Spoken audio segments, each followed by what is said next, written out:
Welcome to future with SSC classes. आज के इस वीडियो में हम एसएससी सीजीएल और सीएचएसएल की तैयारी करेंगे और इस चैनल पे एसएससी जीडी की भी क्लासेस चलती है, आप उसका प्लेलिस्ट देख सकते हैं। चलिए देखते हैं आज का क्वेश्चंस। चेंचू किस राज्य की प्रमुख जनजाति है? Chenchus are the major tribe of which state? A. Manipur, B. Andhra Pradesh, C. Tamil Nadu, D. Kerala. इसका सही जवाब है आंध्र प्रदेश। चेंचू जनजाति के बारे में और कुछ बातें। चेंचू जनजाति आंध्र प्रदेश, तेलंगाना, कर्नाटक और ओडिशा राज्यों में पाई जाती है। यह दक्षिण भारत की सबसे बड़ी और बढ़ती हुई जनजाति है। चलते हैं अगले क्वेश्चन पे। भारत और किस देश के बीच सैन्य अभ्यास डेजर्ट साइक्लोन 2024 का आयोजन किया गया है? Military exercise Desert Cyclone 2024 has been organized between India and which country? A. Thailand, B. UAE, C. Bangladesh, D. Sri Lanka। इसका सही जवाब है UAE। सैन्य अभ्यास डेजर्ट साइक्लोन 2024 के बारे में और कुछ बातें। भारत और संयुक्त अरब अमीरात UAE के बीच संयुक्त सैन्य अभ्यास डेजर्ट साइक्लोन 2024 का आयोजन 2 जनवरी से 15 जनवरी 2024 तक राजस्थान में किया गया था। इस अभ्यास का मकसद शहरी परिचालन में बेहतरीन तरीकों को सीखना और साझा करना था। इससे दोनों देशों के बीच अंतरसंचालनीयता बढ़ेगी। भारत और UAE के बीच मजबूत दोस्ती का रिश्ता है। दोनों देशों के बीच सांस्कृतिक, धार्मिक और आर्थिक संबंध सदियों पुराने हैं। चलते हैं अगले क्वेश्चन पे। अबोर किस राज्य की प्रमुख जनजाति है? Abor is the major tribe of which state? A. Arunachal Pradesh, B. Andaman Nicobar, C. Sikkim, D. Tamil Nadu. इसका सही जवाब है अरुणाचल प्रदेश। अबोर अरुणाचल प्रदेश की प्रमुख जनजाति है। अरुणाचल प्रदेश में रहने वाली कुछ और प्रमुख जनजातियां ये हैं: आका, अपतानी, निशी, तागिन, गालो, खामपति, मिशमी, मोम्बा, मोनपा, शेडुकपेन, सिंगापुर। भारत में सबसे बड़ी जनजाति भील है। साल 2011 की जनगणना के मुताबिक भील जनजाति भारत की कुल अनुसूचित जनजाति आबादी का करीब 38% है। भील जनजाति महाराष्ट्र, छत्तीसगढ़, गुजरात, राजस्थान, मध्य प्रदेश और त्रिपुरा में पाई जाती है। चलते हैं अगले क्वेश्चन पे। भरहुत स्तूपा की खोज किसने की थी? Who discovered the Bharhut stupa? A. James Burgess, B. Alexander Cunningham, C. James Fergusson, D. James Tod. इसका सही जवाब है अलेक्जेंडर कनिंघम। भरहुत स्तूप के बारे में और कुछ बातें। भरहुत स्तूप की खोज मेजर जनरल अलेक्जेंडर कनिंघम ने 1873 में की थी। भरहुत स्तूप मध्य प्रदेश के सतना जिले में स्थित है। यह स्तूप मध्य भारत की कैमूर पहाड़ियों से उत्खनित लाल बलुआ पत्थर से बना है। स्तूप के मूर्तिकला अवशेष अब कोलकाता के भारतीय संग्रहालय और इलाहाबाद के म्यूनिसिपल संग्रहालय में रखे गए हैं। स्तूप के अवशेषों में रेलिंग और गेटवे भी शामिल हैं, जिन्हें कोलकाता के भारतीय संग्रहालय में प्रदर्शित किया गया है। स्तूप के अवशेषों में जातक कथाएं, भगवान बुद्ध के जीवन की कहानियां, पशु और ज्यामितीय रूपांकन और देवताओं की मूर्तियां शामिल है। भरहुत स्तूप के बारे में कुछ और बातें। स्तूप का निर्माण संभवतः अशोक के शासनकाल लगभग 250 ईसा पूर्व के दौरान शुरू हुआ था। स्तूप के कुछ सजावटी तत्व, जैसे कि द्वार और रेलिंग, शुंग काल के दौरान जोड़े गए प्रतीत होते हैं। स्तूप के अवशेषों से पता चलता है कि इस दौरान रोजमर्रा की जिंदगी कैसी थी। चलते हैं अगले क्वेश्चन पे। पृथ्वी का सबसे निकटतम तारा है? The nearest star to the earth is? A. Sirius, B. Alpha centauri, C. सूर्य, डी. Proxima centauri. इसका सही जवाब है प्रेक्सिमा सेंटारी। प्रेक्सिमा सेंटारी के बारे में और कुछ बातें। पृथ्वी का सबसे नज़दीकी तारा प्रॉक्सिमा सेंटोरी है। यह सूर्य के बाद पृथ्वी का सबसे नज़दीकी तारा है। यह पृथ्वी से करीब 4.24 प्रकाश वर्ष दूर है। यह नतुरंग तारामंडल में स्थित एक लाल बौना तारा है। यह इतना छोटा है कि इसे बिना दूरबीन के नहीं देखा जा सकता। प्रॉक्सिमा सेंटोरी पृथ्वी के सबसे नज़दीकी ग्रह प्रणाली का हिस्सा है। इस तारे की परिक्रमा करने वाले 3 ग्रहों की पुष्टि की गई है। चलते हैं अगले क्वेश्चन पे। संविधान का निम्नलिखित में से कौन सा अनुच्छेद अपनी पसंद के वकील से परामर्श करने का अधिकार देता है? Which of the following articles of the Constitution the right to consult a lawyer of one's choice? A. अनुच्छेद 19, बी अनुच्छेद 21, सी अनुच्छेद 22, डी अनुच्छेद 20। इसका सही जवाब है अनुच्छेद 22। अनुच्छेद 22 के बारे में और कुछ बातें। भारतीय संविधान के अनुच्छेद 22 के मुताबिक गिरफ्तार व्यक्ति को अपनी पसंद के वकील से सलाह लेने और बचाव कराने का अधिकार है। गिरफ्तार व्यक्ति को तुरंत गिरफ्तारी के कारणों के बारे में बताना जरूरी है। गिरफ्तार व्यक्ति को हिरासत में नहीं रखा जा सकता जब तक कि उसे अपनी पसंद के वकील से सलाह लेने का अधिकार न दिया जाए। गिरफ्तार व्यक्ति को 24 घंटे के अंदर नज़दीकी मजिस्ट्रेट के सामने पेश किया जाना जरूरी है। अगर किसी व्यक्ति के पास वकील रखने के लिए पैसे नहीं हैं, तो अदालत उसे वकील नियुक्त करती है। राष्ट्रीय कानूनी सेवा प्राधिकरण और राज्य स्तरीय कानूनी सेवा संगठन भी सार्वजनिक कानूनी सहायता देते हैं। संविधान के अनुच्छेद 39 के मुताबिक राज्य को गरीबी या किसी अन्य अक्षमता के कारण वकील न रख पाने वाले नागरिकों को वकील देना जरूरी है। चलते हैं अगले क्वेश्चन पे। पर्वतों की रानी किस शहर को कहा जाता है?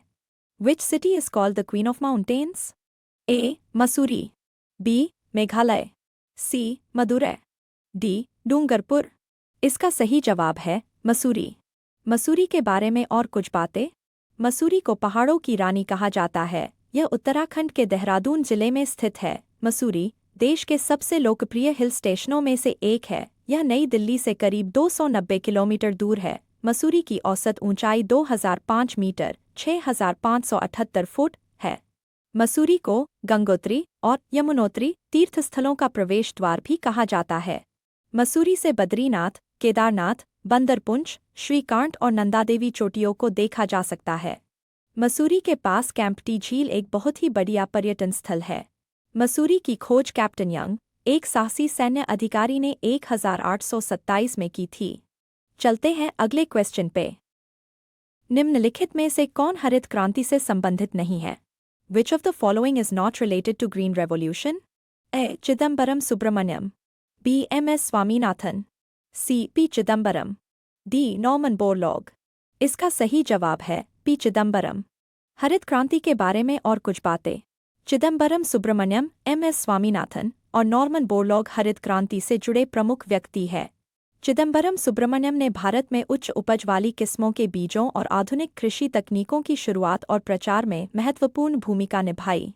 M.S. स्वामीनाथन को उच्च उपज वाली फसल किस्मों के विकास और प्रसार में उनके महत्वपूर्ण योगदान के लिए भारत में हरित क्रांति के जनक के रूप में जाना जाता है।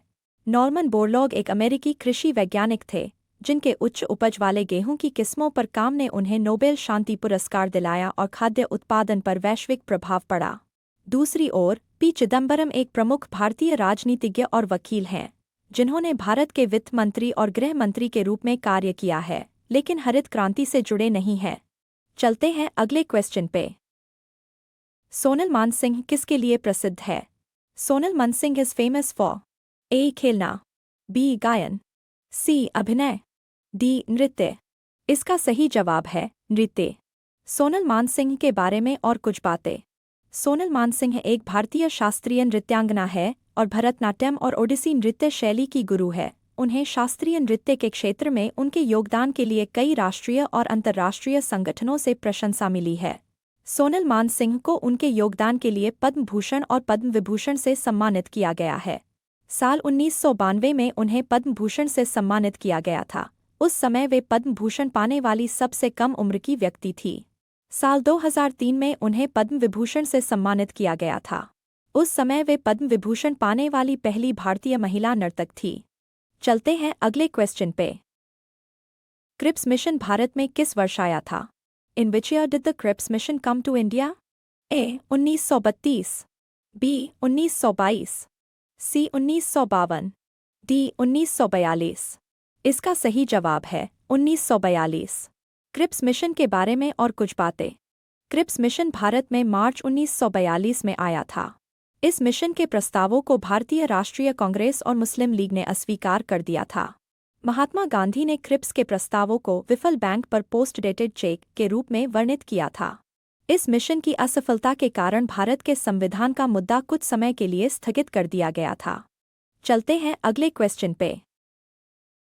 राधा श्रीधर निम्नलिखित में से किस शास्त्रीय नृत्य से जुड़ी है?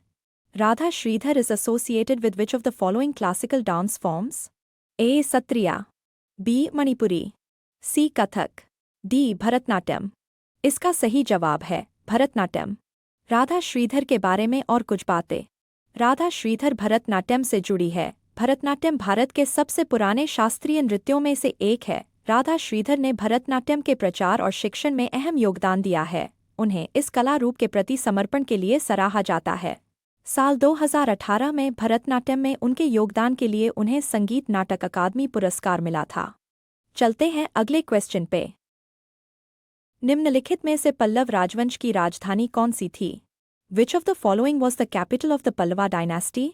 A. Vehol, B. Madurai, C. Badami, D. Kanchipuram. इसका सही जवाब है कांचीपुरम। पल्लव राजवंश के बारे में और कुछ बातें। पल्लव राजवंश की राजधानी कांचीपुरम थी। पल्लव राजवंश दक्षिण भारत का एक महत्वपूर्ण राजवंश था। पल्लव राजवंश का काल 275 ईस्वी से 897 ईस्वी तक था। पल्लव राजवंश के शासकों ने कला, वास्तुकला और साहित्य में योगदान दिया। पल्लव राजवंश के शासकों ने मध्ययुगीन दक्षिण भारतीय वास्तुकला की नींव रखी। पल्लव राजवंश के शासकों ने कैलासनाथ मंदिर और वैकुंठ पेरुमल मंदिर जैसे प्रसिद्ध मंदिर बनवाए।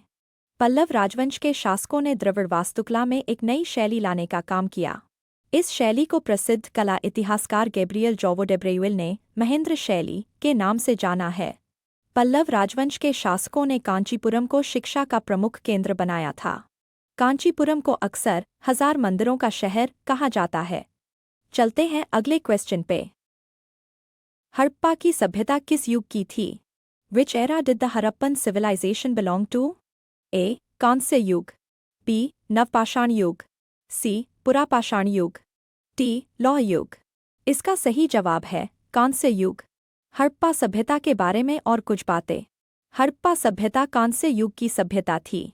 इस सभ्यता का समय काल 6000 ईसा पूर्व से 1300 ईसा पूर्व तक था। हड़प्पा सभ्यता को सिंधु घाटी सभ्यता के नाम से भी जाना जाता है। चलते हैं अगले क्वेश्चन पे। निम्नलिखित में से बौद्ध साहित्य की पहचान कीजिए। Identify the Buddhist literature among the following. A. Tripitaka, B. Upanishad, C. अंग, D. आरण्यक। इसका सही जवाब है त्रिपिटक। बौद्ध साहित्य के बारे में और कुछ बातें।